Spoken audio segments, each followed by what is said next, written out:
Toujours dans cette formation sur les bases de Blender, nous avons vu dans la partie précédente comment modéliser ce petit objet. Dans cette partie, nous allons voir les choses à ne surtout pas faire quand on modélise. Il faut toujours commencer à modéliser des formes simples. En quelques clics, on a fait cette bouteille.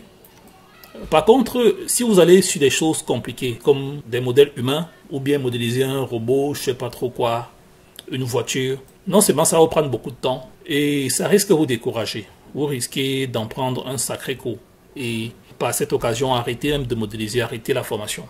Donc commencez toujours avec des formes simples. Une bouteille, un verre d'eau, une cuillère, une fourchette. Il y en a plein autour de vous. Donc commencez par des choses vraiment simples.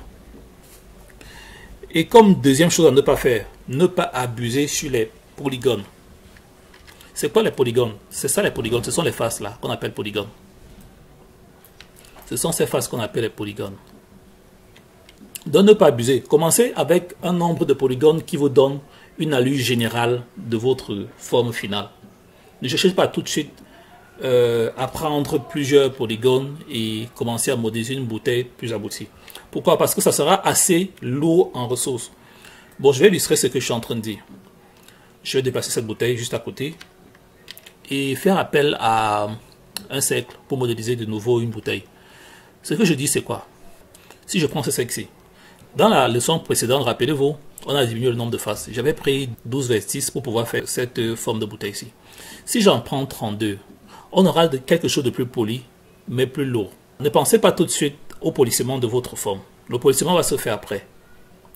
Je valide 32 polis comme j'ai fait à l'instant. Et que je commence en modélisation.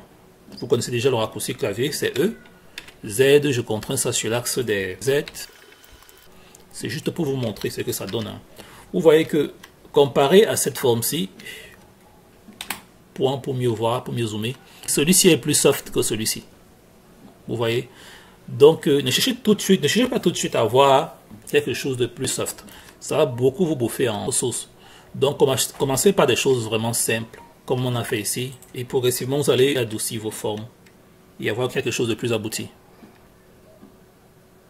Pour la troisième chose à éviter, c'est de faire attention à la direction que vous donnez à votre sculpture ou à votre extrusion.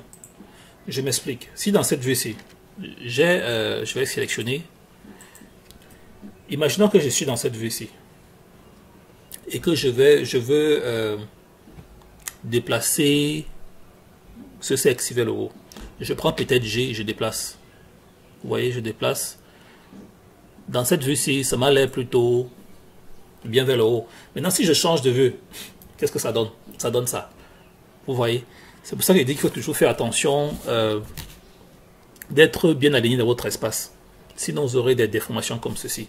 Donc, la chose à faire, c'est mieux de travailler dans les vues de face, vue de gauche ou vue de droite pour un début. Pour être sûr que quand vous déplacez, je vais rentrer ma modification, CTRL Z. Ce qui fait que si je déplace, même si c'est avec ceci, je déplace là. Je déplace comme ceci, en forme libre bien sûr. Et que je change de vue, on a toujours quelque chose de bien aligné. Faites vraiment attention quand vous déplacez vos formes. Donc voilà, c'était tout pour cette leçon, je ne vais pas être long.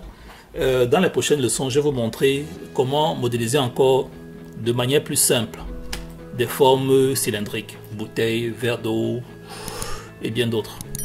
A plus.